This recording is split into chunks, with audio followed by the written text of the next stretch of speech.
الحمد لله رب العالمين والصلاة والسلام على أشرف الأنبياء والمرسلين نبينا محمد وعلى آله وصحبه أجمعين أما بعد فأعوذ بالله من الشيطان الرجيم بسم الله الرحمن الرحيم لا أقسم بهذا البلد وأنت حل بهذا البلد ووالد وما ولد لقد خلقنا الإنسان في كبد أيحسب أن لن يقدر عليه أحد يقول أهلكت مالا لبدا أيحسب أن لم يره أحد ألم نجعل له عينين ولسانا وشفتين وهديناه النجدين। মহান আল্লাহর সমস্ত প্রশংসা, যে আল্লাহর কিতাব কোরআন কারীম আমাদের হেদায়েতের জন্য তিনি নাযিল করেছেন। দরুদ ও সালাম নাযিল হোক আমাদের প্রিয় নবী মুহাম্মদ রাসূলুল্লাহ সাল্লাল্লাহু আলাইহি সাল্লামের উপর, যার প্রতি এই মহাগ্রন্থ আল কোরআন নাযিল হয়েছে আমাদেরকে সঠিক পথ দেখানোর জন্য। আজকে তাফসীর হবে এই আল কোরআনের সূরা আল বালাদের। এই সূরা আম্মা পারার একটি সূরা, যা নবী করিম সাল্লাল্লাহু আলাইহি সাল্লামের মক্কি জীবনে নাযিল হয়েছে। এই সূরায় মহান আল্লাহ মক্কা নগরীর কসম করেছেন। প্রথম আয়াত লা উকসিমু বিহাযাল বালাদ, এই আল বালাদ শব্দকে নিয়ে এই সূরার নামকরণ হয়েছে সূরাতুল বালাদ। লা উকসিমু বিহাযাল বালাদ, সাধারণত আরবি ভাষায় লা মানে না হয়, কিন্তু অনেক সময় আরবি ভাষার অলংকারে লা উল্লেখ করা হয়, কিন্তু লা এর কোনো অর্থ হয় না, অর্থবিহীন লা, যাকে আরবি ভাষায় বা আরবি গ্রামারে বলা হয় লা জায়েদা, মানে অর্থের দিক দিয়ে বাড়তি, তার কোনো অর্থ নেই, কিন্তু উদ্দেশ্য আছে। উদ্দেশ্য হচ্ছে তাকিদ করা এবং অলংকার। তো এখানে লাটি ওই রকমের, লা মানে না নয়, যে লা মানে না যদি হতো তাহলে লা উকসিম মানে আমি কসম করছি না, এই অর্থ হতো। তাফসীরের কিতাব পড়ে দেখবেন বা বাংলা ভাষায় অনুবাদগুলি পড়ে দেখবেন, কোথাও এই কথা নেই যে আমি কসম করছি না, বরং কি আছে লা উকসিমু বিহাযাল বালাদ, আমি এই নগরীর শপথ করছি, কসম করছি। অথচ লা আছে, লা মানে না হয়। এই লাটিকে আরবি গ্রামারে বলে লা জায়েদা। জায়েদা মানে বুঝেন তো অতিরিক্ত, কিন্তু অতিরিক্ত অর্থের দিক দিয়ে যেহেতু তার অর্থ না কথাটি হয় না, এই জন্য অতিরিক্ত। বাকি উদ্দেশ্য আছে, উদ্দেশ্য হচ্ছে অলংকার, আর উদ্দেশ্য হচ্ছে তাকিদ, কথাকে একটু মজবুত করা, বলিষ্ঠ করা। যেমন কসম, আল্লাহ রাব্বুল আলামিন কসম করেছেন, আল্লাহর কথা সবগুলি সত্য, কিন্তু আল্লাহ কেন কসম করেছেন? কথাকে আরো বলিষ্ঠ করে উল্লেখ করার জন্য। তো লা উকসিমু বিহাযাল বালাদ, আমি এই নগরীর কসম করছি। বালাদ মানে শহর, বালাদ মানে শহর হয় আসলে। আর বালাদের বহুবচন বিলাদ যখন ব্যবহার হয় তখন দেশের অর্থে ব্যবহার হয়। আমি দেশে যাব মানে আনা আযহাব ইলাল বিলাদ ব্যবহার হয়। তো বালাদ মানে শহর, আর বিলাদ বললে অনেক সময় দেশের অর্থে ব্যবহার হয়। মহান আল্লাহ এই শহরের কসম করেছেন। কোন শহরের? যে শহরে নবী করিম সাল্লাল্লাহু আলাইহি সাল্লাম চক্ষু খুলেছেন, জন্মগ্রহণ করেছেন, বড় হয়েছেন, ওই শহরের। ওয়া আনতা হিল্লুম বিহাযাল বালাদ, এবং আপনি, ওয়া আনতা হে নবী আপনি, হিল্লুন বিহাযাল বালাদে, হিল্লুনের দুইটি তাফসীর করা হয়েছে। দুইটি তাফসীর দুই রকমের হবে। হিল্লুনের একটি অর্থ হয় কোন জায়গায় অবস্থান করা বা অবতরণ করা। হাল্লা ইয়াহুল্লু মানে কোন জায়গায় অবস্থান করা। তো এই অর্থ যদি না হয় আরবির, তাহলে এই আয়াতের তাফসীর হবে যে আপনি এই শহরে অবস্থান করবেন বা অবস্থান করে থাকেন, এই অবস্থায় আমি এই শহরে শপথ করছি। মানে প্রথম আয়াতের সাথে সম্পর্ক করে এইভাবে তাফসীর করা হয়েছে যে আমি ওই শহর, এই শহরের কসম করছি বা এই নগরীর কসম করছি, শপথ করছি ওই মুহূর্তে যখন আপনি সেই শহরে অবস্থানরত থাকবেন। তাহলে হিল্লুন মানে অবস্থান করা, আর হিল্লুন হালাল থেকে হয়। হিল্লুন মানে হালাল, বৈধ, হারামের বিপরীত। এই অর্থ নিলে এই আয়াতের তাফসীর হবে, কিন্তু তাফসীর ভিন্ন হয়ে যাবে আগের তাফসীর থেকে। যেমন হাদিসে আছে রেশম সম্পর্কে আর সোনা সম্পর্কে, নবী করিম সাল্লাল্লাহু আলাইহি সাল্লাম দুই হাতে দুটি জিনিস নিলেন, এক হাতে রেশম, এক হাতে সোনা, আর বলেন ইন্না হাযাইনি হারামুন আলা যুকুরি উম্মতি হিল্লুন লিউনাসিহিম, এই দুইটি জিনিস আমার উম্মতের পুরুষদের জন্য হারাম, রেশম এবং সোনা। হিল্লুন লিইনাসিহিম, এবং এই উম্মতের মহিলাদের জন্য হিল্লুন, হিল্লুন মানে হালাল। এই হিল্লুন, এখানে হিল্লুন শব্দটি ব্যবহার হয়েছে। ওই হাদিসটি থেকে আমার উদ্দেশ্য এই শব্দটি দেখা, যে হিল্লুন মানে হালাল হয়। ওয়া আনতা হিল্লুন বিহাযাল বালাদ, আপনি এই শহরে, বা শাব্দিক অর্থ না করে ভাব অর্থ করি, বেশি বুঝতে সুবিধা হবে, আপনার জন্য এই শহরকে বৈধ করে দেওয়া হয়েছে। আরো ভাব অর্থ কেউ কেউ করেছে, আপনার এই শহরে আপনার উপর কোনো প্রতিবন্ধকতা নেই, কোনো বাধা নেই। কোন ক্ষেত্রে তাহলে কথাটি বলা হয়েছে? এটি বলা হয়েছে লড়াইয়ের ক্ষেত্রে, জিহাদের ক্ষেত্রে। আপনারা জানেন যে মক্কাতে লড়াই করা, রক্তপাত করা চিরকালের জন্য হারাম। বুখারী শরীফ হাদিস রয়েছে, নবী করিম সাল্লাল্লাহু আলাইহি ওয়াসাল্লাম বিদায় হজে যে বক্তব্য করেছিলেন এবং মক্কা বিজয়ের সময় এই কথাগুলি উল্লেখ করেছিলেন যে ইন্না হাযিহি মক্কা তাহাররামাহা আল্লাহ, এই মক্কাকে আল্লাহ হারাম করেছেন, এখানে লড়াই হারাম, কিয়ামত পর্যন্ত হারাম। ওয়া ইন্নাহা লাম তাহিল্লা লি ইল্লা সাআতাম মিন নাহার, আমার জন্য হালাল করা হয়েছিল দিনের কিছুক্ষণ, সাআত, সেই যুগে তো আর 60 মিনিটের 1 ঘন্টার ধারণা ছিল না, তো এই জন্য সা মানে দিনের কিছু মুহূর্ত বা দিনের কিছু অংশ আমার জন্য হালাল করা হয়েছিল। ওয়ালাম তাহিল্লা লি আহাদিন ক্বাবলি ওয়ালা বাদি, না আমার পূর্বে কারোর জন্য এই মক্কা নগরীতে লড়াই করা, যুদ্ধ করা, জিহাদ করা হালাল ছিল, না আমার পরেও কারোর জন্য হালাল থাকবে। মক্কাকে হারাম এই জন্য বলা হয়, মসজিদে হারাম সেখানে রয়েছে এবং তার হারামের একটা এরিয়া রয়েছে যেটাকে বলে হুদুদে হারাম বলা হয়, হারামের এলাকা। তো মক্কাকে আল্লাহ রাব্বুল আলামিন যখন থেকে পৃথিবী সৃষ্টি করেছেন, আকাশ জমিন, তখন থেকে হারাম করেছেন সেখানে লড়াই, যুদ্ধ করা। তবে ক্ষণিকের জন্য একটি দিন মাত্র, মক্কা বিজয়ের দিন 8ম হিজরিতে নবী করিম সাল্লাল্লাহু আলাইহি ওয়াসাল্লাম এবং সাহাবায়ে কেরামরা যারা মক্কা বিজয়ের জন্য, তার পূর্বে সেখানে শিরক হতো, শুধু কাবা শরীফের চারিদিকে 360টি মূর্তি রাখা ছিল, আর এই মুশরিকরা এই পুতুল পূজা করত, মূর্তি পূজা করত। নবী করিম সাল্লাল্লাহু আলাইহি ওয়াসাল্লামের জন্য জিহাদ এবং লড়াই করা, রক্তপাত করা হালাল করা হয়েছিল, যদিও সামান্য মাত্র রক্তপাত হয়েছে, তারপরে মক্কা আলহামদুলিল্লাহ মক্কা বিজয় হয়েছে। তো এই কথা এখানে বলা হয়েছে, ওয়া আনতা হিল্লুন বিহাযাল বালাদ, এই শহর আপনার জন্য কি করে দেওয়া হয়েছে? হালাল করে দেওয়া হয়েছে। কারোর জন্য হালাল করা হয়নি, কিন্তু এই শহরকে আপনার জন্য বৃহৎ স্বার্থের জন্য আল্লাহ রাব্বুল আলামিন, সেটি কি ছিল? শিরক থেকে পাক পবিত্র করা। শিরক দিয়ে যে এক অপরিষ্কার করে দিয়েছে, শিরকের ময়লা দিয়ে ভর্তি করে দিয়েছিল পবিত্র মক্কাকে, নাপাক করে দিয়েছিল এই মুশরিক পর্তুগিজরা, এই শহরকে পাক পবিত্র করার জন্য আল্লাহ রাব্বুল আলামিন নবীর জন্য হালাল করেছেন। ওয়া আনতা হিল্লুন বিহাযাল বালাদ, এই শহর আপনার জন্য হালাল করা হয়েছে। আর এর তাফসীর হাদিসে রয়েছে, কিছুক্ষণের জন্য, মাত্র একদিন, কিছুক্ষণের জন্য। ওয়া ওয়ালাদিন ওয়া মা ওয়ালাদ, আল্লাহ কসম করছেন আরো 2টি জিনিসের এই আয়াতে। ওয়া ওয়ালাদিন, পিতার কসম, ওয়া মা ওয়ালাদ, এবং পিতা যাকে জন্ম দেন, বা পিতা না বলে যদি ওয়া ওয়ালাদ মানে জনক, যিনি জন্ম দেন, আর জন্ম দেনই পিতা, তো জনকের কসম, এবং ওয়া মা ওয়ালাদ, এবং যাকে জন্ম দিয়ে থাকে সেই জনক, তার কসম। এর অর্থ কি? এর তাফসীর, একটি তাফসীর করা হয়েছে যে আদম আলাইহিস সালামের কসম। প্রথম ওয়ালাদকে জনক, প্রথম জনক আদম আলাইহিস সালাম মানুষের, তো আদম আলাইহিস সালামের কসম। তাফসীরকারগণ এই তাফসীর করেছেন, অধিকাংশ মুফাসসিরিন। আদম আলাইহিস সালামের কসম, ওয়ালিদ, যেহেতু আমাদের পিতা আদম, আবুনা আদম, আমাদের পিতা আদম আলাইহিস সালাম, মানব জাতির পিতা। তো ওয়ালিদ, আদম আলাইহিস সালামের কসম। ওয়া মা ওয়ালাদ, এবং আদম আলাইহিস সালাম যাদেরকে জন্ম দিয়েছেন, অর্থাৎ প্রত্যেক মানুষের কসম। তাহলে প্রত্যেক মানুষের কসম করা হয়েছে। তাহলে মার অর্থ হচ্ছে মান। মান মানে, মান আর মায়ের তফাৎ কি জানেন? এখানে মা শব্দ প্রয়োগ করা হয়েছে, আরেকটি হচ্ছে মান। মান আর মা দুটোতে তফাৎ কি? মান হচ্ছে শুধু মানুষের ক্ষেত্রে বলতে হবে না, বরং জ্ঞান বিশিষ্ট, জ্ঞান বিশিষ্টদের ক্ষেত্রে, মানে মানুষের ক্ষেত্রে, জিনের ক্ষেত্রে, ফেরেশতার ক্ষেত্রে বলা যাবে। মান আনতা, আকিল, জাবিল উকুল বলা হয় আরবি গ্রামারে তাদের জন্য।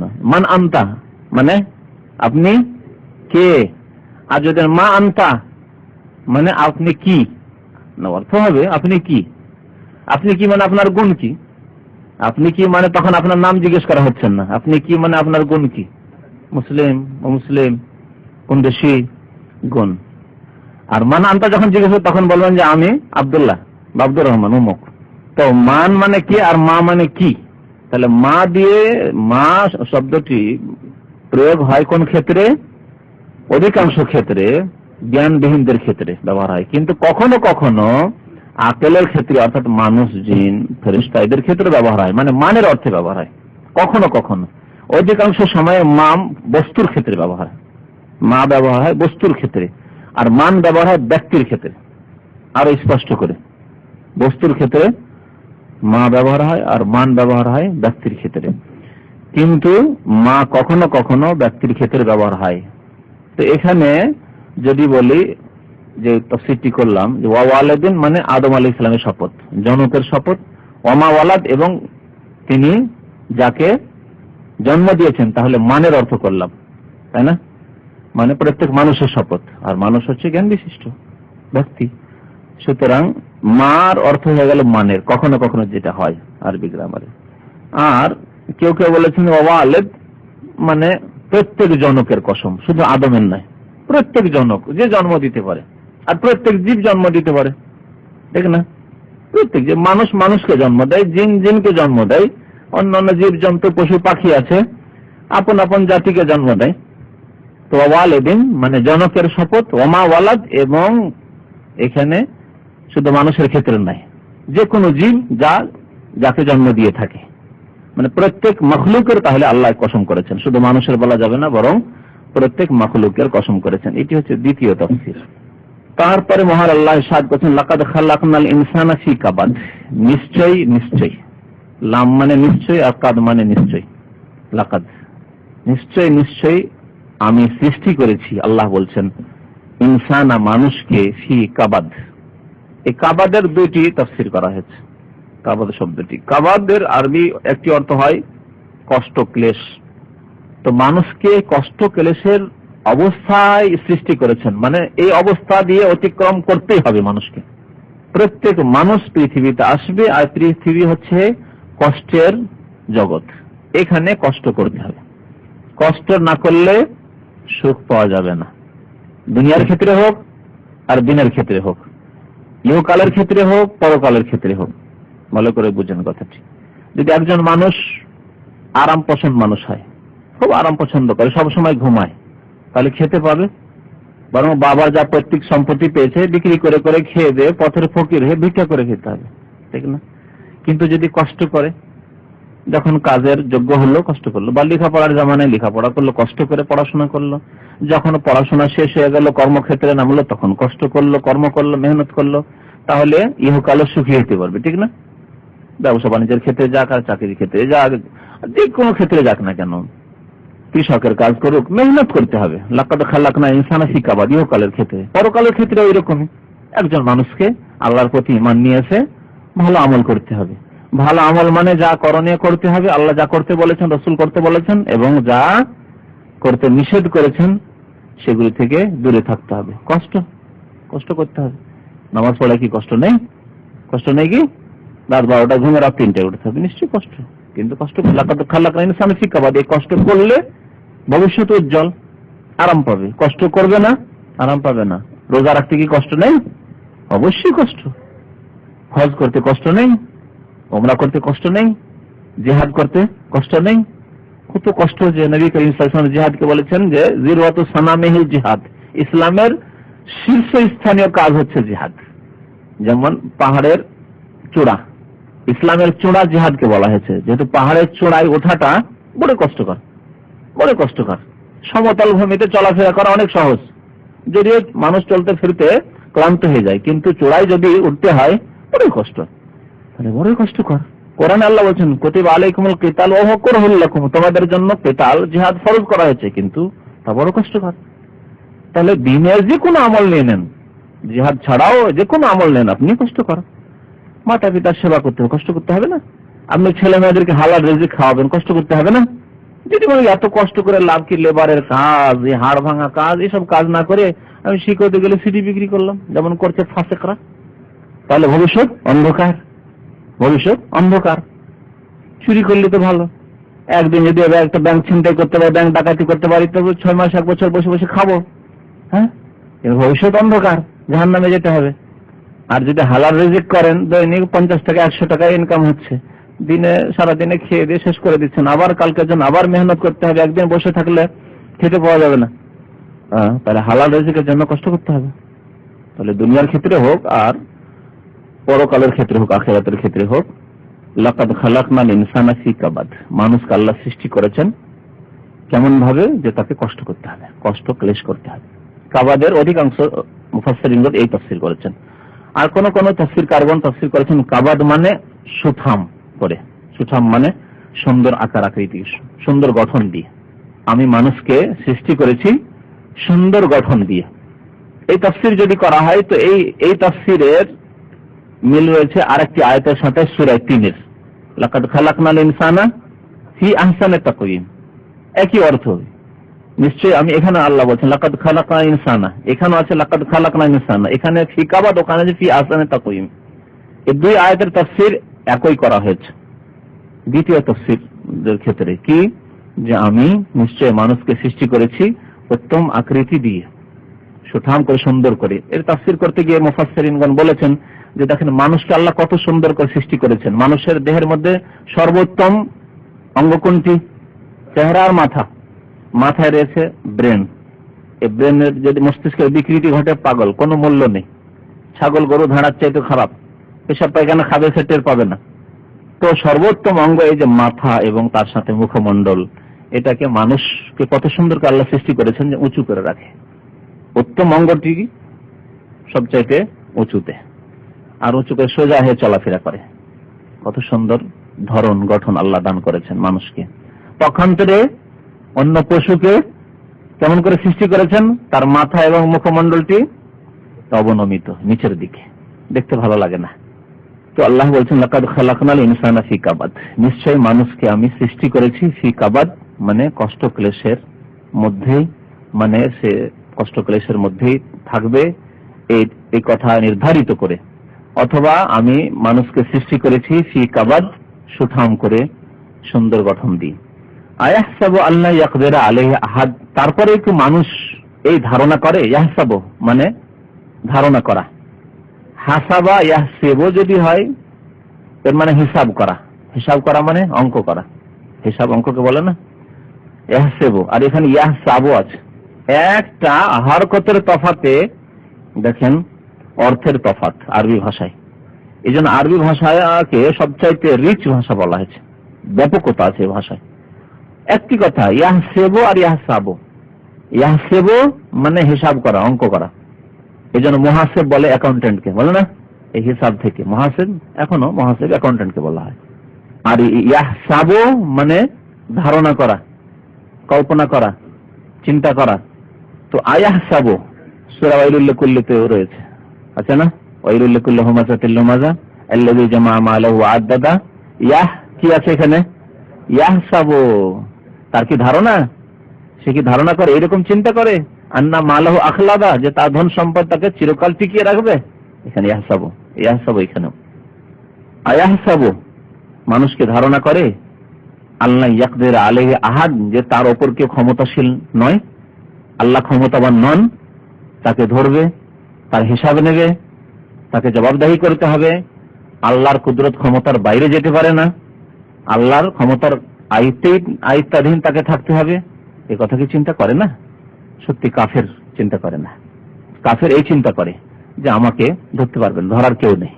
কাফের, সে কাফের অমুসলিম কাফেরই হোক, যারা আল্লাহ বিশ্বাসী নয় হয়তো, অথবা নাস্তিক মুরতাদ কাফের হোক, তাদের ধারণা যে লা ইয়াকদির আলাইহি আহাদ। কিন্তু তা কি সত্য? বাংলাদেশের সন্ত্রাসীদের ভয়ে, মানে মুজাহিদিন গ্রুপের ভয়ে, সন্ত্রাসীদের ভয়ে এই মুরতাদ ঢাকা ইউনিভার্সিটির কি প্রফেসর আজাদ মুরতাদ, যাই হোক নামটা নিতে ইচ্ছা হয় না, সেই জন্য ঘৃণিত নাম, তো চলে গেল জার্মানিতে, কাফের দেশে চলে গেল। এই আশঙ্কা গিয়েছিল না, তোমরা মরণকে ভয় করে যদি পালাও বাঁচতে পারবে। সেখানে গেল, সেখানে গিয়ে আল্লাহ রাব্বুল আলামিনের সৈনিক মালাকুল মউত পৌঁছে গেল, আর জঘন্য অবস্থায় মদ খেয়ে মাতাল হয়ে ধ্বংস হলো, যেখানে কোনো আপনজন কেউ নেই। চিরকালের জন্য জাহান্নামী। আলহামদুলিল্লাহ রাব্বিল আলামিন, এবং বড় আক্ষেপের বিষয়ে বিদাতি মোল্লা মুরতাদদের যে জানাজা যারা পড়ে, আমাদের দেশে কবর পূজারী মোল্লারা, এরা ইসলামকে ধ্বংস করে দিল। এরা এই মুরতাদের চাইতে বেশি ইসলামকে ধ্বংস করলো। এরা যে জানাজা পড়ে এরকম মুরতাদের, তখন এরকম মুরতাদের সাহস বেড়ে যায়। সবাই যদি একমত হতে পারতো, এই মুসলিম ওলামারা, আরে তুমি বিদাতি আছো আপন জায়গায়, কিন্তু মুরতাদ তো ইসলামের শত্রু, তোমার বিদাতেরও শত্রু, তোমার কবর মাজারেরও শত্রু। এই কবর পূজারী মোল্লা মৌলভীগুলো এই বাংলাদেশে যদি একমত হতে পারতো আর জানাজা যদি বয়কট করতো, তাহলে অনেক মুরতাদরা শিক্ষা পেত থেকে। এটা কি জানাজা পড়া জায়েজ? হারাম। মুসলমানদের কবরস্থানে দফন করা জায়েজ? হারাম। এই বিদাতিরা মুরতাদের জানাজা কেন পড়বে না? ইন্দিরা গান্ধী যদি কোরআন খানি করতে পারে, এরা ইন্দিরা গান্ধী যখন হালাক হয়েছিল তখন এরা কোরআন খানি করেছিল, ভারতের কবর পূজারী মোল্লারা। বুঝেন তো কোরআন খানি না? বুঝেন না? বক্সানোর জন্য যে কোরআন খানি 40 হয়, 3 দিনে হয়, 10 দিনে হয়, যেসব করে কবর পূজারীরা। এই হচ্ছে অবস্থা। আমাদের দেশের কবর পূজারী পীর পূজারীরা যারা বলে আজমির শরীফ, এই শরীফ কোন শরীফ জানেন? এই আজমিরে এই অটল বিহারী, হিন্দু দলের যে প্রধানমন্ত্রী ছিল, বিগত প্রধানমন্ত্রী, এ যখন গেল বাজপেয়ী, তখন তাকে পাগড়ি পরালো। আমাদের দেশের কওমি মাদ্রাসাতে হাটহাজারিয়া ফুটিয়াতে, এই যে মাদ্রাসাগুলি বাংলাদেশে আছে বা ভারতে আছে, কওমি মাদ্রাসা যারা পাশ করে তাদেরকে একটা করে পাগড়ি দেয়। বুখারী পড়ে, দাওরা হাদিস পড়ে ফারেক হলে কি করে জানেন? একটা পাগড়ি দেয়, একটা লাঠি দেয়, যে ফারেক করে বিদায় করে, যে তুমি আজকে ফারেক হয়ে গেলে। তো বাজপেয়ীকে ফারেক করলে কবর পূজারীরা। কথা বুঝতে পারছেন? এ হচ্ছে অবস্থা। তো কেন হুমায়ুন আজাদের মতো মুরতাদদের জানাজা পড়বে না এই মুশরিকরা, এই মুশরিক মোল্লা বিদাতিরা, যারা দোয়াতুন আলা আবওয়াবে জাহান্নাম, প্রিয় নবী মুহাম্মদ রাসূলুল্লাহ বলেছেন এই সেই মোল্লাদের সম্পর্কে, যারা জাহান্নামের দরজায় দাঁড়িয়ে দাওয়াত দিয়ে আহ্বান করে থাকে, এসো আমাদের সাথে জাহান্নামে আসো। তো মানুষ কি ধারণা করে? আল্লাহ জিজ্ঞেস করছেন, আল্লাহ ইয়াকদির আলাইহি আহাদ, তার উপর কেউ ক্ষমতাবান নয়। যদি ধারণা করে সে মুসলিম নয়, সে কাফের। কাফেরই ধারণা করতে পারে। আল্লাহর ক্ষমতাকে অস্বীকার করে, আল্লাহর অস্তিত্বকে অস্বীকার করে, আল্লাহর রুবুবিয়ত উলুহিয়তকে অস্বীকার করে, আল্লাহর বিধি বিধানকে অস্বীকার করে, আল্লাহর কিতাব কোরআনে কারীমকে অস্বীকার করে, সেই ব্যক্তি। ইয়াকুলু, সে বলে থাকে, এই কাফের বিধর্মী নাস্তিক, আহলাকতু মালাল লুবাদা। আহলাকতু মানে ব্যয় করেছি। আহলাকা মানে যদিও হালাক করা, ধ্বংস করা, আর ব্যয় করলেই ধ্বংস শেষ হয়ে গেল, সেজন্য আহলাকা মানে এখানে ব্যয় করা। আমি ব্যয় করেছি মালাল লুবাদা, অজস্র সম্পদ, আমার ভোগ বিলাসে। মানে দুনিয়াদার যে ব্যক্তি, তার কাছে টাকা পয়সা আসছে, কোটি কোটি লাখ লাখ টাকা আসছে, আর সে কি করছে? তার ভোগ বিলাসে ব্যয় করছে। যারা পাপে লিপ্ত বিভিন্ন রকম ভাবে তারা পয়সাকে দুনিয়ার ভোগ বিলাসে ধ্বংস করছে। ইয়াকুলু, এই কাফের বা নাস্তিক বিধর্মী বলে থাকে, আহলাকতু মালাল লুবাদা, আমি ব্যয় করেছি অজস্র ধন সম্পদ, অফুরন্ত ধন সম্পদ। আয়াহসাবু আল্লাম ইয়ারাহু আহাদ, সে কি ধারণা করে যে তাকে কেউ দেখে না, প্রত্যক্ষ করে না? তার কি ধারণা যে তুমি কোনখানে ব্যয় করছো? মদ খাওয়াই, জেনা ব্যভিচারে, আর দেশ বিদেশে গিয়ে হারাম অন্যায় কাজ করাই, ইত্যাদি ইত্যাদি। সে কি ধারণা করে যে আল্লাম ইয়ারাহু আহাদ, আল্লাহ প্রত্যক্ষ করেন না, যিনি হিসাব নেবেন? তারপরে আল্লাহ রাব্বুল আলামিন বেশ কিছু নিয়ামতের কথা বলছেন, যে নিয়ামতগুলি মানুষকে দান করেছেন। আল্লাহ ইরশাদ করেছেন, আলাম নাজআল লাহু আইনাইন, মানুষকে কি আমি 2 চক্ষু দান করিনি? নাজআলা মানে সৃষ্টি করা হয়, কোনো কাজ করা হয়, আর ভাব অর্থ দান করা। আলাম নাজআল লাহু আইনাইন, মানুষকে কি আমি আইনাইন মানে 2 চক্ষু দান করিনি? ওয়া লিসানাও ওয়া শাফাতাইন, এবং একটি জিহ্বা দান করিনি? ওয়া শাফাতাইন, 2টি ঠোঁট দান করিনি? শাফাতান ঠোঁট। আল্লাহ যদি এই জবান, জিভ না দান করতেন, তাহলে কথা বলতে পারতাম কি? কিভাবে আল্লাহ রাব্বুল আলামিন এই জিহ্বাকে সেট করেছেন যে কথা বলছেন, এই 2 দিকে উপরে নিচে যে এতগুলি দাঁত রয়েছে, কিন্তু ও নিরাপদ রয়েছে। এত নড়াচড়া করছে কিন্তু দাঁতের তলায় পড়ে আহত হয় না, ঠিক না? আল্লাহ রাব্বুল আলামিনের কুদরত। তারপরে এই 2টি ঠোঁট না দিলে কথা স্পষ্ট হতো না। 2টি ঠোঁট এবং এই জিহ্বার মাধ্যমে আল্লাহ রাব্বুল আলামিন আমাদেরকে বাকশক্তি দান করেছেন। নিজের মনে যেসব কথাবার্তা আসে, সেসব কথা মানুষের কাছে প্রকাশ করতে পারি। আম্মাকে বলবো, আব্বাকে বলবো, আমি ছেলে মেয়েদেরকে কোনো কথা বলবো, স্ত্রীকে মনের কথা বলবো খুলে, মানুষকে বলবো, যা কিছু বলতে চাইছি প্রথম অন্তরে তা তৈরি হচ্ছে, তারপরে সে কথা প্রকাশ পাচ্ছে আমাদের এই জবান এবং এই দুই ঠোঁটের মাধ্যমে। এ কি আল্লাহ দান করেননি? আলাম নাজআল লাহু আইনাইন ওয়া লিসানান ওয়া শাফাতাইন, একটি জবান এবং দুইটি ঠোঁট কি আমি দান করিনি? ওয়া হাদাইনাহুন নাজদাইন, এবং আমি দুইটি পথ কি সুস্পষ্ট করে দিন, দুইটি পথ দেখিয়ে দিনি। হাদা ইহদি মানে দেখানো, যাকে আমরা হিদায়াত করা বলি। হিদায়াত করা কাকে বলা হয়? দেখিয়ে দেওয়াকে। নবী করিম সাল্লাল্লাহু আলাইহি ওয়াসাল্লামকে হাদি বলা হয়েছে। হাদি মানে পথ প্রদর্শক, তিনি পথ দেখাতেন, সঠিক পথ দেখাতেন এবং খারাপ পথ থেকে সতর্ক করতেন। আল্লাহ বলছেন আমি দুইটি পথ দেখিয়ে দিই। দুইটি পথের অর্থ হচ্ছে একটি ভালো পথ, যার নাম সিরাতে মুস্তাকিম, আর একটি খারাপ পথ। খারাপ পথ দেখিয়ে দিয়ে সতর্ক করা হয়েছে, আর ভালো পথ দেখিয়ে দিয়ে আদেশ করা হয়েছে এই পথে চলো। এ হচ্ছে নাজদাইন। নাজদাইন মানে তারিকাইন, দুইটি রাস্তা। ওয়া হাদাইনাহুন নাজদাইন, এবং মানুষকে আমি দুইটি পথ প্রদর্শন করেছি, মানে দেখিয়ে দিয়েছি, এবং তাদেরকে খারাপ পথ থেকে সতর্ক করেছি আর ভালো পথে চলার আদেশ দান করেছি।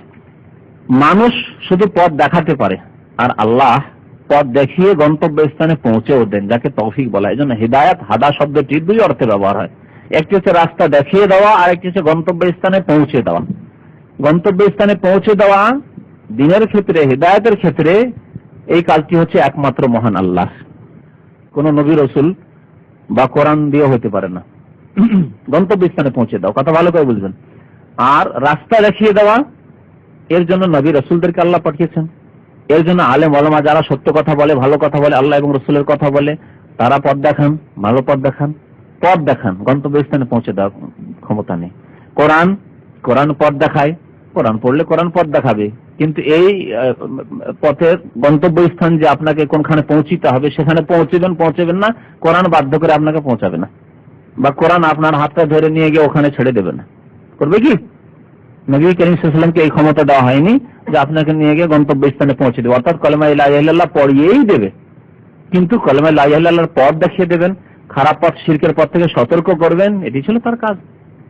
তাহলে তিনি পথ প্রদর্শক, রাস্তা দেখিয়েছেন। গন্তব্যস্থানে পৌঁছানো কাজ কোন নবী, রাসূল, আলেম ওলামা, আল্লাহ ছাড়া অন্য কারো ক্ষমতাধীন নয়, যাকে তৌফিক বলা হয়। আমরা আমাদের ভাষা খুব বেশি ব্যবহার করি না। আল্লাহ আমাকে তৌফিক দান করো, মানে কি ওই কাজটির জন্য করার শক্তি দান করো, হিদায়াতের তৌফিক দান করো, মানে গন্তব্যস্থান আল্লাহ পৌঁছে দেয় হিদায়াতে, যাতে করে সত্যিকার হিদায়াত পায়। নবী করিম সাল্লাল্লাহু আলাইহি ওয়াসাল্লাম চাচা আবু তালেবকে হিদায়াতের জন্য আপ্রাণ চেষ্টা করেছেন। বড় আক্ষেপ ছিল যে চাচাকে আমি হিদায়াত করতে পারলাম না, গন্তব্যস্থানে পৌঁছাতে পারলাম না, কিন্তু পথ তো দেখিয়েছেন, আজীবন পথ দেখাতে চেয়েছেন এবং চেষ্টা করেছেন যে এই পথে চলো চাচা, এই পথে চলো, কিন্তু সে অমান্য করেছে, গন্তব্যস্থানে পৌঁছাতে পারেননি। আবু বকর গন্তব্যস্থানে পৌঁছে গেছেন, ঈমানে কালিমা লা ইলাহা ইল্লাল্লাহ পৌঁছে গেছেন, তার বাস্তবায়ন করেছেন। ওয়া হাদাইনাহুন নাজদাইন, তো আল্লাহ রাব্বুল আলামিন দুইটি পথ দেখিয়ে দিয়েছেন, যাতে করে মানুষের কাছে আর কোনো অভিযোগের সুযোগ না থাকে যে আল্লাহ আমরা তো জানতাম না তোমার যে ইবাদত করতে হবে, এগুলি যে শিরক, এটা যে জায়েজ নয়, এটা যে হারাম, এটা করতে হবে না, এটা করতে হবে, 5 ওয়াক্ত নামাজ পড়তে হবে, তা জানতাম না, বলার সুযোগ আছে কি? এই অবকাশ আল্লাহ রেখে দেননি। আল্লাহ রাব্বুল আলামিন কোরআন নাযিল করেছেন এই জন্য, আল্লাহ রাব্বুল আলামিন নবীকে পাঠিয়েছেন এই জন্য, কিয়ামত পর্যন্ত এই কোরআন এবং হাদিস নবী করিম সাল্লাল্লাহু আলাইহি ওয়াসাল্লামের থাকবে, যাতে করে মানুষের কাছে অভিযোগের কোনো সুযোগ না থাকে, যে কাল কিয়ামতে জবাবদিহির সময় বলবে যে আল্লাহ আমার কাছে দ্বীনের কথা পৌঁছে গেছে সবার কাছে। তারপরে আল্লাহ রাব্বুল আলামিন ইরশাদ করেছেন ফালাকতাহামাল আকাবাহ, মানুষ কাফেরের কথা বলা হচ্ছে বা অধিকাংশ মানুষের কথা বলা হয়েছে। ফালাকতাহামাল আকাবা, সে ঘাটিতে প্রবেশ করেনি। আকাবা বলা হয় দুর্গম ঘাটিকে। ঘাটি বুঝেন তো? ঘাটি মানে কি? ঘাটি, পাহাড়ের ঘাটি। আসলে আরবি ভাষায় ঘাটি আকাবা ওকে বলে, আসল ঘাটি ওটা। আর এই যে ঘাটি আজকালকার মানে মিলিটারিদের ঘাটি আর অমুক দলের ঘাটি, ওটা ঘাটি অন্য ঘাটি, হ্যাঁ স্থান। কিন্তু আকাবা মানে হয় দুই পাহাড়ের মাঝখানে সুড়ঙ্গের মতো যেসব রাস্তা থাকে, অজানা রাস্তা, একে আকাবা, দুর্গম ঘাটি আকাবা। হ্যাঁ, জামারাতুল আকাবা কি জন্য বলা হয়? গিয়েছেন ওই জায়গাটায়? গিয়েছেন? দুই দিকে পাহাড়, সংকীর্ণ জায়গা। আজকাল না হয় একটু রাস্তাঘাট রোড হয়ে গেছে, যখন রাস্তা রোড ছিল না আর দুই দিকে এইরকম উঁচু উঁচু পাহাড়, তো জায়গাটি কত দুর্গম ঘাটি, উপত্যকা ওয়াদি, আরো প্রশস্ত থাকে। মাঠ, দুই পাহাড়ের মাঝখানে যে মাঠ থাকে সেটাকে উপত্যকা, ওয়াদি বলা হয়, আর নিচু জায়গা সেটাকে ওয়াদি বলা হয়, আরবি ভাষায় ওয়াদি উপত্যকা। আর আকাবা ঘাটি, আঁকাবাঁকা হয়ে রয়েছে, সোজা নয়, আর সংকীর্ণ একেবারে চাপা রাস্তা, দুই পাহাড়ের মাঝখানে ঘাটি। ঘাটিতে চলতে গেলে কষ্ট হয়, উঁচু নিচু হয়ে রয়েছে, কোনো জায়গায় হয়তো পাহাড়ও রয়েছে, পাহাড় পার করে আবার যেতে হচ্ছে, তো এইরকম একে আকাবা বলা হয়। তো আল্লাহ এখানে আকাবা বলেছেন দিনের কাজকে, দিন গ্রহণ করা, কবুল করা এবং দিনের কাজকর্ম করাকে, হারাম থেকে বেঁচে থাকাকে আকাবা বলা হয়েছে, দুর্গম ঘাটি। দুর্গম ঘাটিতে চলাফেরা করলে যেমন কষ্ট পেতে হয়, কোনো সময় নিচু জায়গায়, কোনো সময় উঁচু জায়গায়, কোনো সময় সংকীর্ণ চাপা রাস্তা, জানি না সামনে কি আছে না আছে, শত্রুও থাকতে পারে কোথাও লুকিয়ে, আক্রমণ করতে পারে, এইরকম দুর্গম ঘাটি আকাবা। তো আল্লাহ বলছেন ফালাক ইখতাহামা, মানে হঠাৎ করে প্রবেশ করা, দাখালা। ফালাক তাহামাল আকাবা, সেই ব্যক্তি দুর্গম ঘাটিতে প্রবেশ করেনি, মানে দিনের বাস্তবায়ন করেনি। আল্লাহ ব্যাখ্যা করছেন যে আকাবা কি, ওমা আদরাকা মাল আকাবা। আল্লাহ বলছেন হে নবী তুমি জানো কি আকাবা কি, দুর্গম ঘাটিটি কি? আল্লাহ জিজ্ঞেস করছেন। জিজ্ঞেস করার পরে আল্লাহ জবাব দিচ্ছেন, যেহেতু আল্লাহ যদি আমাদেরকে না জানান আমরা কি করে জানবো? তো মহান আল্লাহ ইরশাদ করছেন ফাক্কু রাকাবাতিন আও ইতআমুন ফি ইয়াউমিন জি মাসগাবাতিন ইয়াতীমান যা মাকরাবাতিন আও মিসকিনান যা মাতরাবা। এগুলি হচ্ছে দুর্গম ঘাটি। এই কাজগুলি করা হচ্ছে দুর্গম ঘাটিতে, দ্বীন ইসলামের দুর্গম ঘাটিতে প্রবেশ করা, সৎকর্ম। প্রথম কি ফাক্কু রাকাবা, দাস মুক্ত করা, দাস দাসী মুক্ত করা। যখন গোলামির যুগ ছিল, যখন মানুষ কেনা বেচা হতো, মানুষ কেনা বেচা মানে কেমন করে হইতো? এটা স্বাধীন মানুষকে জবরদস্তি করে ধরে নিল আর বিক্রি করে দিল, এরকম জায়েজ কি এটা? না, জায়েজ না। ইসলামে দাসের যে প্রথাটিকে সাব্যস্ত রাখা হয়েছিল সেটি এইভাবে যে কোন স্বাধীন মানুষকে জবরদস্তি করে, একজন শক্তিশালী মানুষ সে একটা দুর্বল মানুষকে, গরিব দরিদ্রকে কিনে নিল, বা গরিব মানুষ খেতে পারছে না, যাও তোমার ছেলেটি বিক্রি করে দাও, কিনে নিল। যেমন আজকাল ছেলে মেয়ে বিক্রি চলছে এক শ্রেণীর লোকের মাঝে, না যায়। স্বাধীন মানুষকে বিক্রি করা যায় না, স্বাধীন মানুষকে খরিদ করাও যায় না। তো জাহিলিয়াতের যুগে এরকম ছিল, জোর জবরদস্তি করে একজনকে একা পেলো হয়তো রাস্তায়, আর এক দল আছে তাকে জবরদস্তি করে ধরে নিল, আর ধরে নিয়ে গিয়ে অন্য মার্কেটে বিক্রি করে দিল। ইউসুফ আলাইহিস সালামকে ওইরকমই কূপ থেকে উঠালো, উঠিয়ে নিয়ে গিয়ে মিসরের মার্কেটে বিক্রি করে দিল, স্বাধীন ছিল। তাহলে এই যুগ যুগ ধরে এরকম চলে আসছিল, যেটি নাজায়েজ ইসলামে। একটা স্বাধীন মানুষকে দেশে মানুষ কেউ চেনে না, ধরলে আর ধরে বিক্রি করে দিল, জায়েজ নাই, হারাম। ওইভাবে জাহিলি যুগে, বলছি যে জাহিলি যুগে এটা হতো। এটাকে সিস্টেমেটিক করে দেওয়া হয়েছিল ইসলামে। সেটা হচ্ছে দাস কি হবে? যে ব্যক্তি জিহাদ ফি সাবিলিল্লাহতে আল্লাহর রাস্তায় যাবে, যাওয়ার পরে কাফেরদের বিরুদ্ধে লড়াই করলো, লড়াই করার পরে কাফেররা পরাজিত হলো, পরাজিত হয়ে যারা বন্দী হইল, নারী পুরুষ বা শিশু বন্দী হলো, তারা হচ্ছে দাস দাসী। যারা বন্দী হলো দাস দাসী। এখন এদের মালিক কে হবে? এদের মালিক সেখানকার মুসলিম খলিফা, ইসলামিক সরকার। ইসলামিক সরকার তখন কি করবেন? বা ওই জিহাদের যিনি আমির ছিলেন, কমান্ডার ছিলেন, তিনি দায়িত্বশীল, তিনি দেখবেন যে মুজাহিদিন কারা জিহাদে অংশ নিয়েছে তাদেরকে বন্টন করে দিয়ে দিবেন।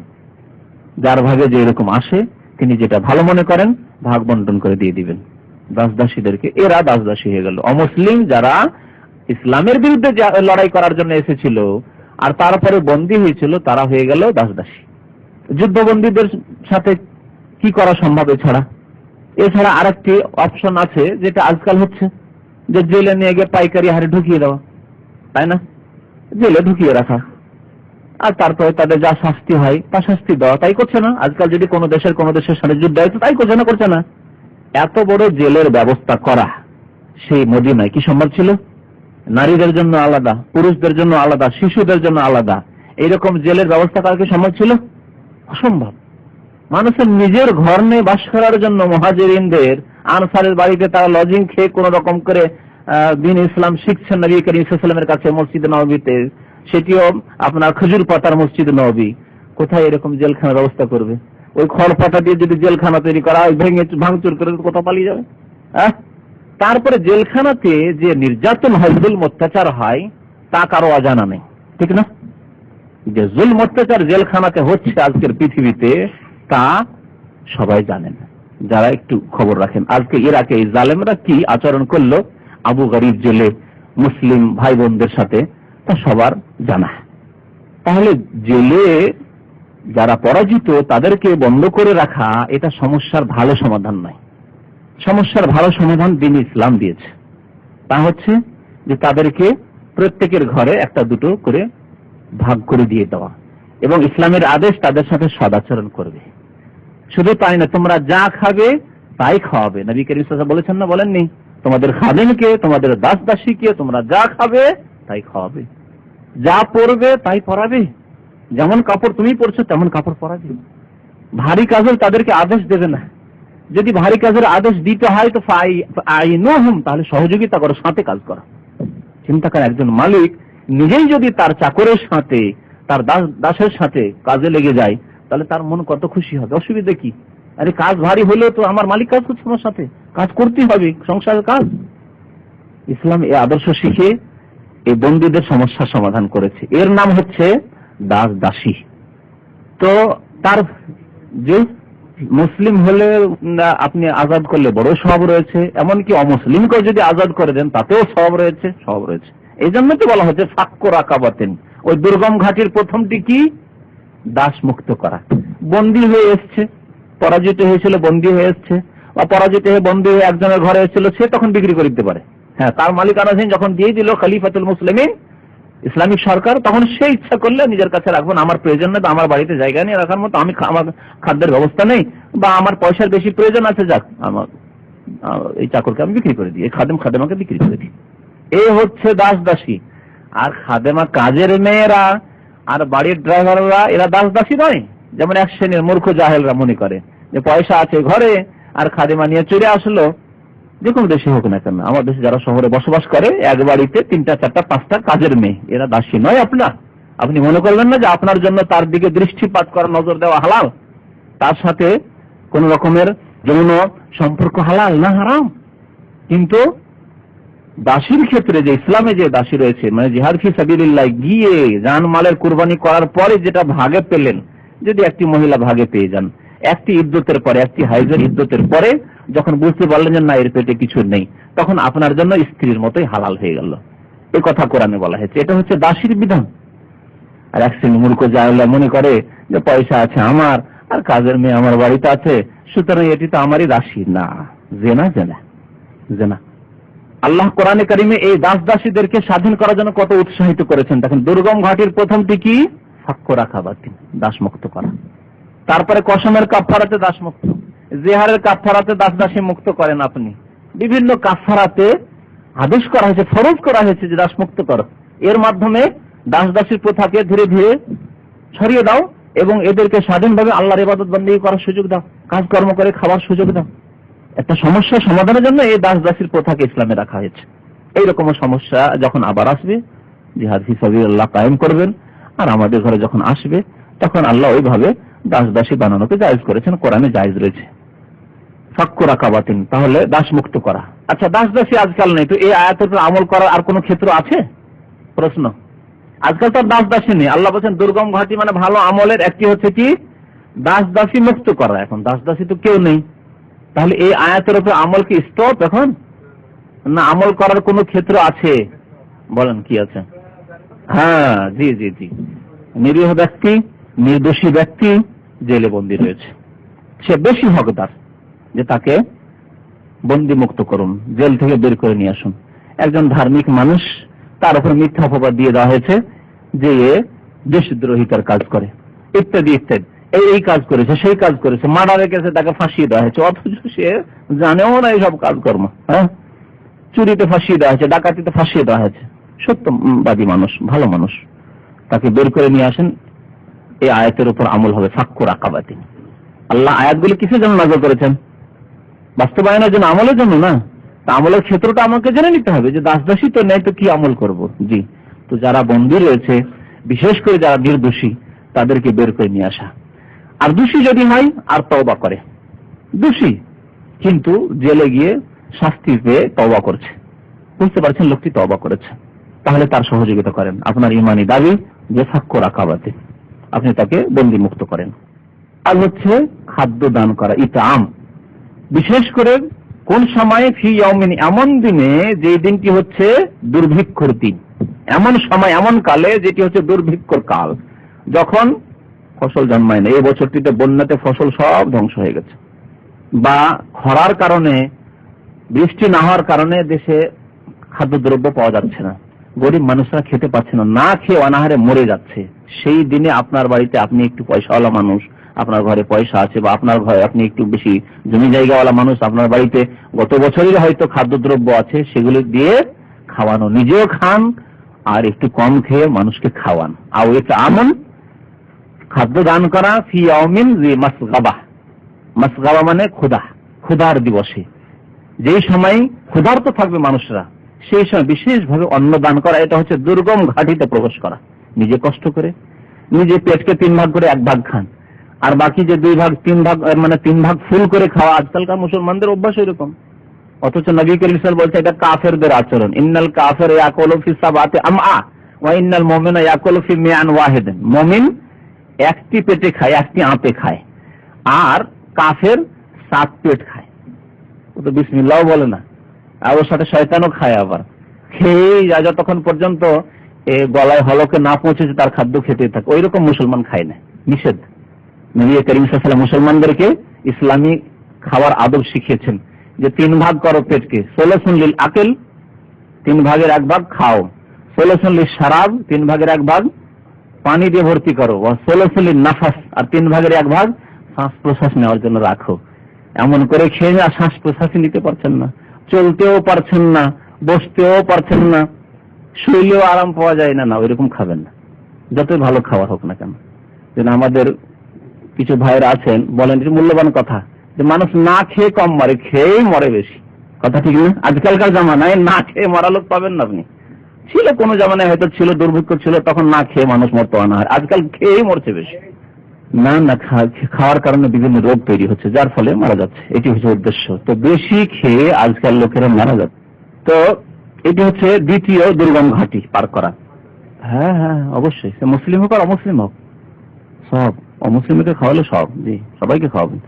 ইয়তীমান যা মাকরাবা, এবং খাওয়াবেন কাদেরকে? বিশেষ করে ইয়তীমকে, যে আপনার আত্মীয়। বিশেষভাবে ইয়তীম আত্মীয় নয় তাকেও খাওয়াবেন, কিন্তু বিশেষভাবে যদি ইয়তীম আত্মীয় হয়, আপনার ভাইয়ের ছেলে, আপনার চাচাতো ভাই, মামাতো ভাই, খালাতো ভাইয়ের ছেলে, আপনার আত্মীয়দের মধ্যেকার ইয়তীম, যার বাবা মারা গেছে, তার দেখাশোনা কে করবে? আপনার দায়িত্ব, যেহেতু আপনার বংশের ছেলে সে। ইয়তীম মানে এমন ইয়তীম যা মাকরাবা, যার সাথে তোমার আত্মীয়তা রয়েছে। এটি হচ্ছে দুর্গম ঘাটি। ইয়তীমকে অন্ন দান করা, ইয়তীমকে বস্ত্র দান করা। আও মিসকিনান যা মাতরাবা, অথবা দরিদ্রকে, মিসকিন ফকির, এমন দরিদ্রকে অন্ন দান করা যা মাতরাবা, যে ধুলো ধূসরিত। ধুলো ধূসরিত কেন? যা মাতরাবা, তোরাব মানে মাটি, ওই মাতরাবা তোরাব থেকে, মানে অনাহারের কারণে চলাফেরা করতে পারছে না, বসে থাকতে পারছে না, গড়াগড় করছে মাটিতে। যখন খুব বেশি অনাহার হয়ে যায়, তখন আর মানুষ দাঁড়াতেও পারে না, বসে থাকতে পারে না, তখন কি করে? গড়াগড়ি, পড়েই গড়াগড়ি করে। তো মাটিতে গড়াগড়ি করছে, ধুলো ধূসরিত হয়েছে গড়াগড়ি করে, না খেয়ে, অনাহারের কারণে। এইরকম লোকদেরকে খাওয়াও তুমি দুর্ভিক্ষের সময়, যখন প্রয়োজন রয়েছে। আর দুর্ভিক্ষ না থাকলে যাদের অভাব রয়েছে, আপনি মাশাআল্লাহ 3 বার 4 বার 5 বার খাবার দেওয়া, আর একজন 2 বার খেতে পারছে না কেন? মুসলিমরা আসলে এইসব জিনিস ভুলে গেছে। মুসলিমরা কয়েকটি কথা, কয়েকটি সুন্নত মনে রেখেছে, আর বাকি এসব কথা ভুলে গেছে, যেসব দিন ইসলামের অত্যন্ত গুরুত্বপূর্ণ জিনিস। আর এর মাধ্যমে মুসলিমদের আপসে সম্প্রীতি, ভালোবাসা বাড়বে। ওই গরিবরা কত ভালোবাসবে আপনাকে, যে অনাহারে মরে যাচ্ছিল, তাকে খাওয়াচ্ছেন আপনি। আপনি মাছ ভাত না খেয়ে সবজি ভাত খেয়ে তো তাকে দিতে পারেন ওই ভাগটা, যে মাছ ভাত খাওয়ার যে খরচটা হচ্ছে, ওই টাকাটা তাকে দিয়ে দিলেন, সবজি ভাত খেয়ে তো বাঁচবেন আপনি। আও মিসকিনান যা মাতরাবা, এমন দরিদ্র যে ধুলো ধূসরিত, তাকে অন্ন দান করে। এতটুকু যথেষ্ট কি? না, তাই আল্লাহ বলছেন না, আরো কিছু কাজ করতে হবে।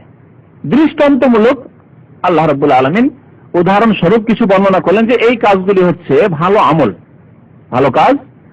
এগুলি হচ্ছে দুর্গম ঘাটিতে প্রবেশ করা ইসলামের, মানে এগুলি হচ্ছে ভালো কাজ, এর মাধ্যমে জান্নাতে যেতে পারবে। এছাড়াও এর চাইতে গুরুত্বপূর্ণ কাজ, বা বরং মৌলিক কাজ হচ্ছে ঈমান। ঈমান যদি না থাকে, আর দাস মুক্ত করো।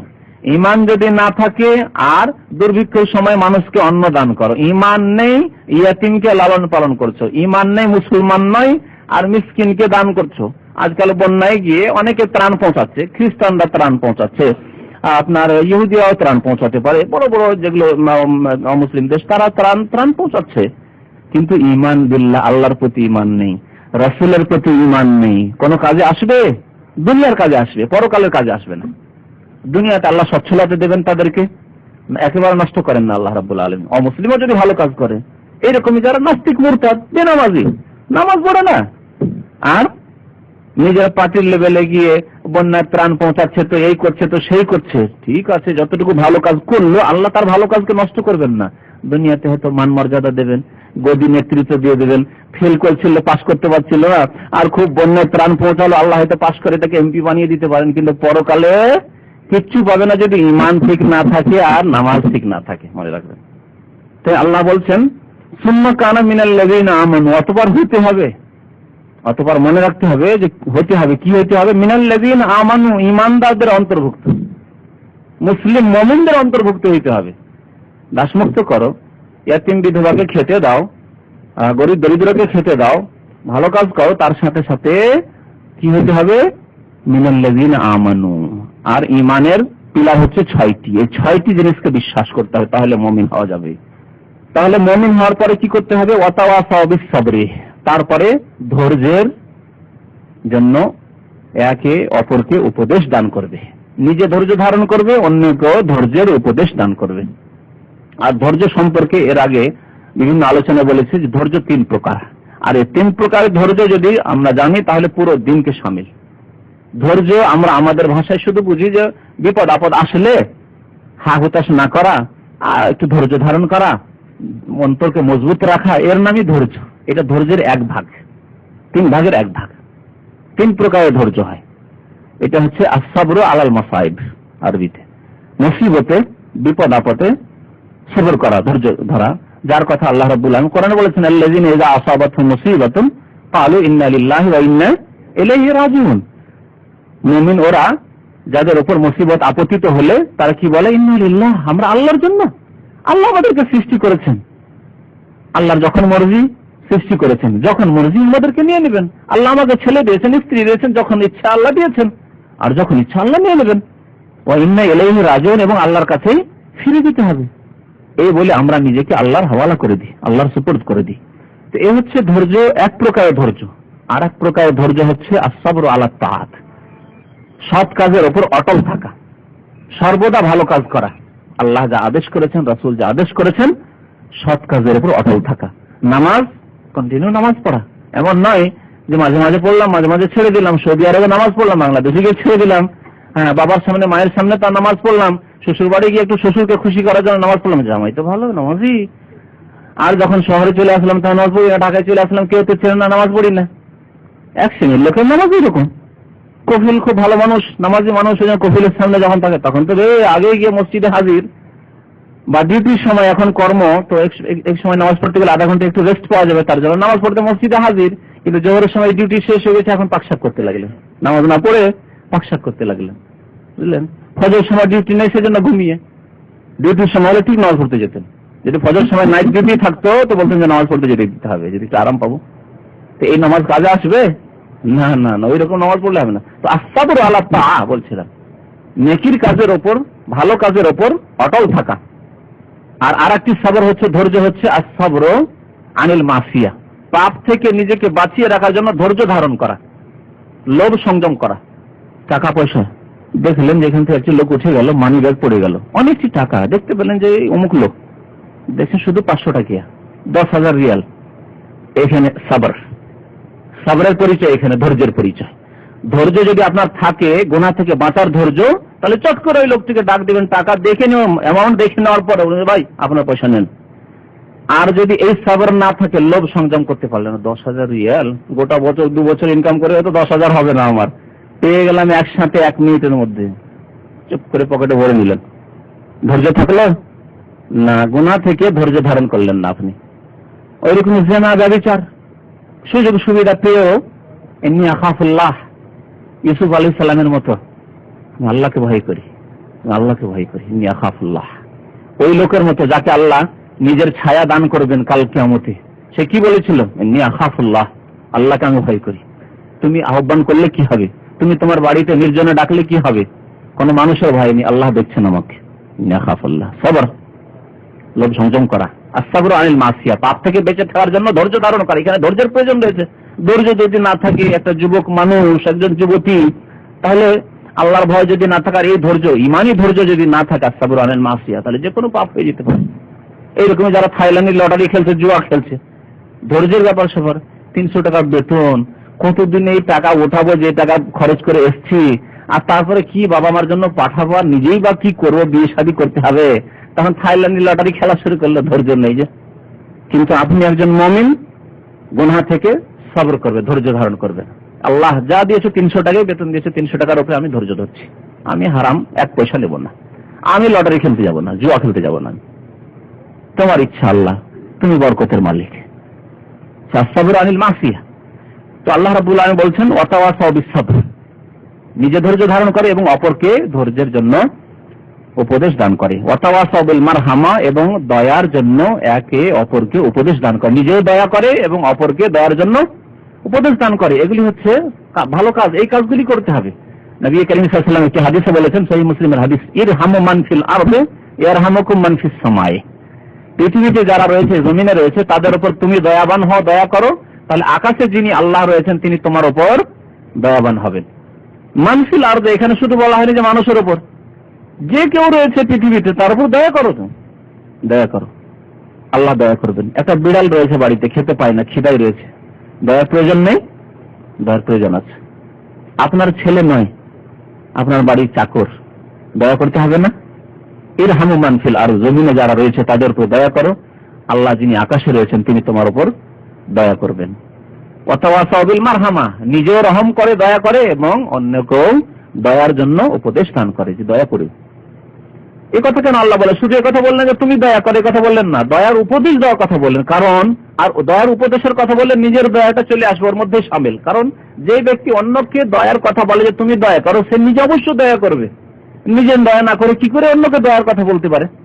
নিজে নামাজ পড়বে না আর বলবে অন্যকে নামাজের কথা, এটা মোটেই হতে পারে না। নিজে ভালো ভালো কথা বলবে আর ভালো আমল করবে না, এটা হওয়া বাঞ্ছনীয় নয়। সেই জন্য আল্লাহ বলছেন, এখানে আল্লাহ বলছেন যে তুমি দয়া করো এবং তুমি ধৈর্য ধারণ করো, এই কথা বলা হয়নি, বরং বলা হয়েছে তারা কি করে, ধৈর্যের জন্য অন্যকে উপদেশ দিয়ে থাকে, দয়ার জন্য অন্যকে উপদেশ দিয়ে থাকে। যখন অন্যকে উপদেশ দিয়ে থাকে, নিজে অবশ্যই কাজগুলি করবে। উলাইকা আসহাবুল মাইমানা, এরাই হলো ভাগ্যবান। মাইমানার তাফসীর ভাগ্যবান, ইয়ামিন থেকে, ইয়ামিন মানে ডান হয়, আর ইয়ামিন মানে মানে ভালো হয়, বরকত হয়। তো ভাগ্যবান এই তাফসীর করা হয়েছে, একই কথা, একই। আর আরেকটি তাফসীর করা হয়েছে, এরা হচ্ছে ডানপন্থী। ডানপন্থী কারা? যাদের ডান হাতে কাল কিয়ামতে আমলনামা সামনের দিক থেকে দেওয়া হবে। তারা কারা? যাদের জন্য আল্লাহ জান্নাত নির্ধারিত করেছেন, যে এরা সৎ আমলের, ঈমান এবং সৎ আমল এবং আল্লাহর রহমতে তারা জান্নাতে যাবে। তারা ডান হাতে আমলনামা পাবে সামনের দিক থেকে। আসহাবুল ইয়ামিন, এদেরকে বলা হয়েছে সূরা ওয়াকিয়াতে, আসহাবুল ইয়ামিন, আসহাবুল ইয়ামিন।